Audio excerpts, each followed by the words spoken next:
zvyšok je polovica celku. Zdravím všetkých. Už niekoľko dní sa tu potácame pri otázke, či jej blahorodie Zuzana Čaputová vymenuje alebo nevymenuje Ruda Huliaka za ministra životného prostredia.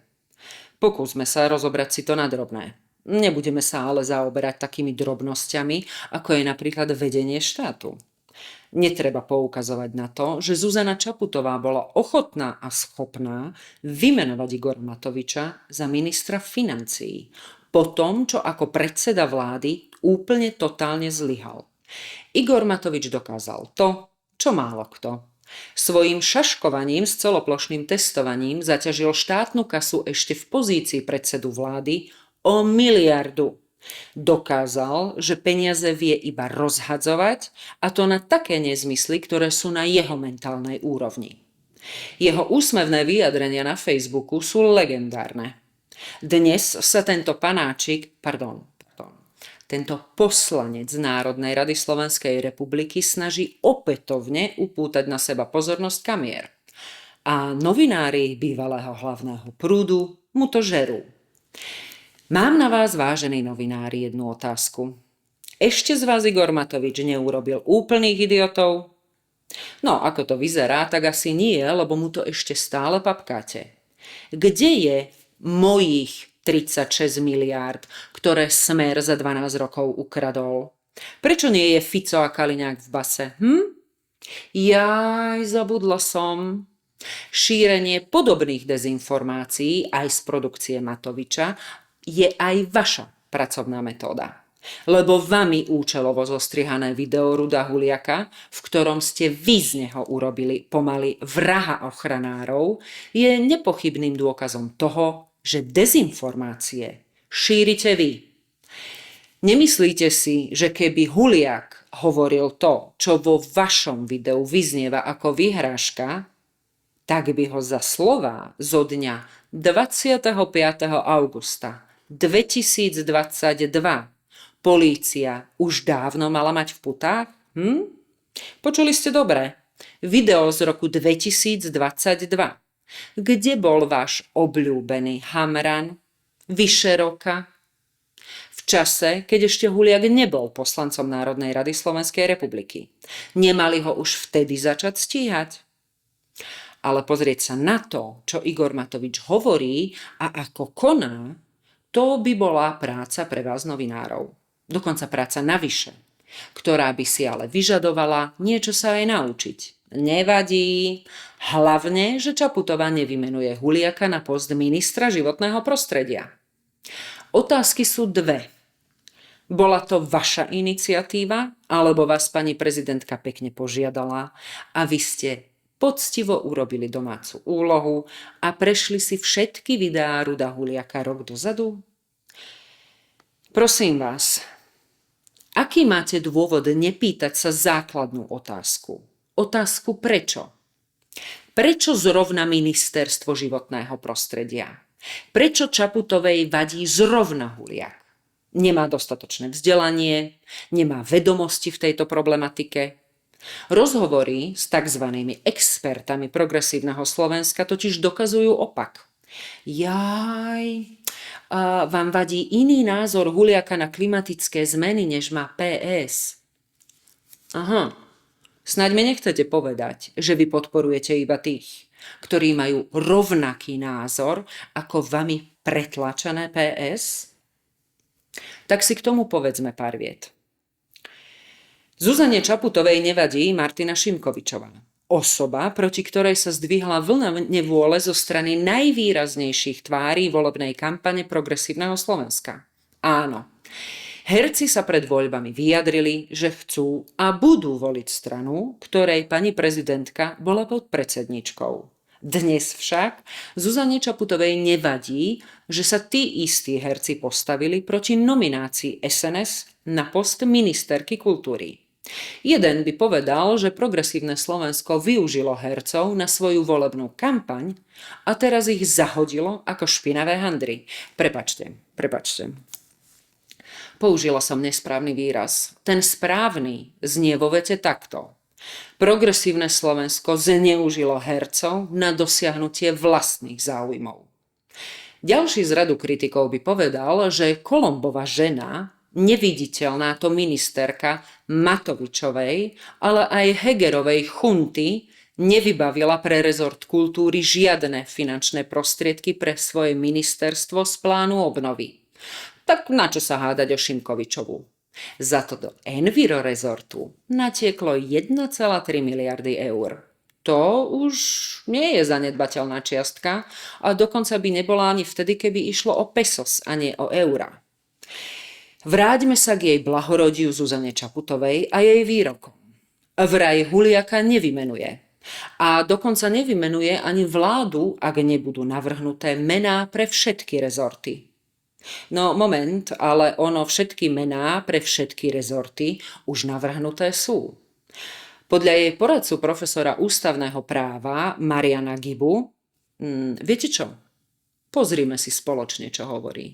To asi je jasné, že sa nestane. To je jasné, že sa nestane. Čiže čo sa stane? Čiže čo sa stane, to ja neviem, pretože to nezávisí odo mňa a nezávisí to ani výlučne od prezidentky. A od koho? Ale závisí to od toho, či prezidentka bude mať kompletný zoznam kandidátov na poverenie všetkých ministerstiev, ktoré existujú, pretože nedá sa vymenovať vláda tak, že riadením nejakého jedného rezortu nebude poverený nikto. Veď To ona sa si nedá. môže vybrať niekoho, No koho poverí.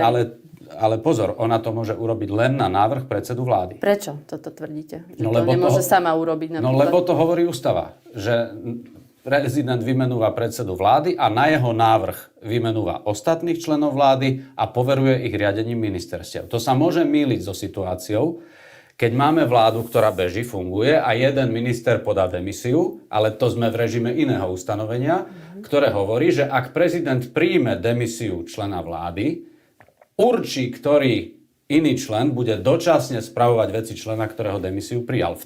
Jedine vtedy môže prezidentka bez návrhu poveriť niekoho iného riadením ministerstva, ale naozaj výlučne v situácii, keď predčasne z už existujúcej vlády odchádza nejaký jeden člen. Ale nemôže pri originálnom menovaní vlády, keď vzniká vláda ako celok, bez návrhu predsedu vlády nemôže ona poveriť nikoho riadením rezortu. Čiže musí tu byť návrh predsedu vlády a ak teda ten návrh nebude iný, tak si neviem predstaviť po tom, čo prezidentka povedala, že pristúpi k vymenovaniu vlády.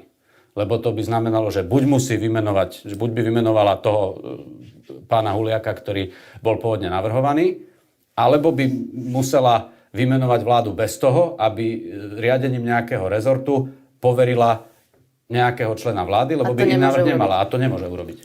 Čo teda pán profesor povedal? Že Zuzana Čaputová porušila Ústavu Slovenskej republiky už 21. marca 2020? Podľa profesora Gibu prezident Slovenskej republiky nemôže pri originálnom vymenovaní vlády poveriť riadením nejakého rezortu iného, ako je návrh predsedu vlády. Dokonca nesmie odovzdať rezort ani niekomu inému z ministrov. Čiže v deň vymenovania vlády tam majú byť nastúpení všetci a každý z nich má byť vymenovaný na čelo vlastného rezortu. Nesmie ísť o dočasné poverenie. Ako to bolo s vládou, keď bol jej predsedom Igor Matovič, vymenovanou 21. marca 2020? Vtedy poverila riadením Ministerstva zahraničných vecí a európskych záležitostí Richarda Sulíka. Čiže Sulík bol ministrom hospodárstva a dočasne aj ministrom zahraničných vecí. Ivan Korčok totiž nebol doma. Nie len, že bol v Spojených štátoch amerických, ale sa ešte čakalo aj na to, aby si Korčok odkrútil karanténu. Pamätáte si to? Nie, nepamätáte. O covide a o covid-fašizme sa na Slovensku zásadne nediskutuje. Všetko, čo sa dialo vtedy, je zakázané spomínať. Vlastne je to aj zabudnuté. Niektorými teda určite. Možno niektorí namietnú, že to bola iba formalita. Meno ministra Korčoka bolo dané a očakával sa jeho príchod. Moment. Vtedy sa ale o covide hovorilo ako o smrteľnej chorobe. Odkiaľ Zuzana Čaputová vedela, že sa Ivan Korčok z USA vráti domov? Že nezomrie niekde cestou? Ale vráťme sa k tomu, čo povedal profesor Giba. Preložené do ľudskej reči to znamená toto. Zuzana Čaputová má ústavnú povinnosť vymenovať tých ministrov, ktorých jej predloží predseda vlády. Predseda vlády je... kto vlastne? Ak nepočítam Odora, tak zatiaľ nikto. Stále nič. Tak inak. Ústava Slovenskej republiky v článku 111 hovorí, že prezident Slovenskej republiky vymenuje ministra na návrh predsedu vlády. Ešte raz zopakujem. Zuzana Čaputová ešte nikoho nevymenovala za predsedu vlády. To, že ona odkazuje poslancovi Robertovi Ficovi niečo, je milé, ale ústavne nekonformné. Takéto facebookové atómovky podľa vzoru Matoviča Ústava Slovenskej republiky nepozná. Je teda úplne irelevantné, a povedal to aj profesor Giba, čo si prezidentka pri originálnom vymenovaní vlády tesne po parlamentných voľbách myslí. Momentom, keď vymenuje Roberta Fica za predsedu vlády, je Zuzana Čaputová povinná vymenovať osoby, ktorých menný zoznam jej predseda vlády dá. Chápeme sa? Čiže tanečky okolo Huliaka sú milé, ale úplne bezvýznamné gestá. Niekto by mohol povedať, že aj celkom zúfale a trápne. Ja tvrdím, že protiústavné. Viete, tak ako hovoril Platón z úvodu tohto videa, mala Zuzana Čaputová urobiť jeden jediný krok hneď po vyhlásení výsledkov volieb. Ak sa chcela spolu podieľať na tvorbe personálneho substrátu vlády.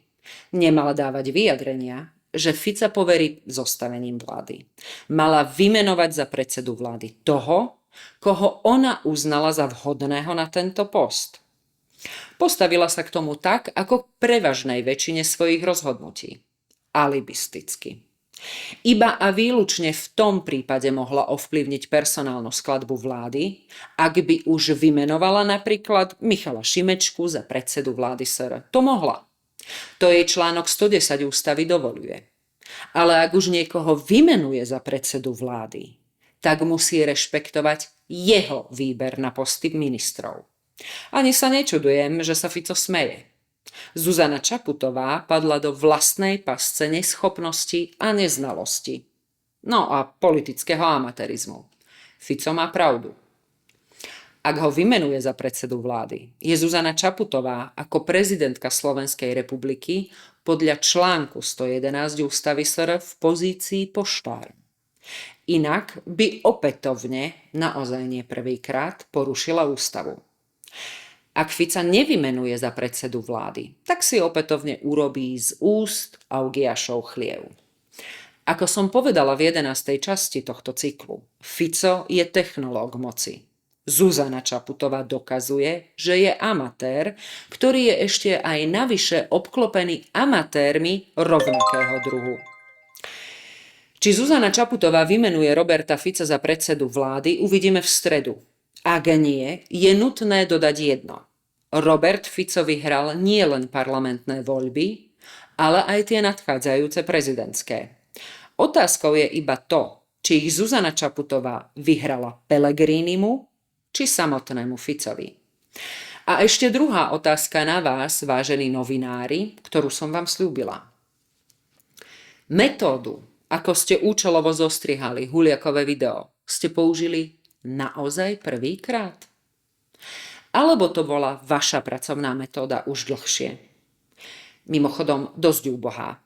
Tie skákajúce mosty v pozadí vami zostrihaného videa vám teda naozaj nevyšli dobre.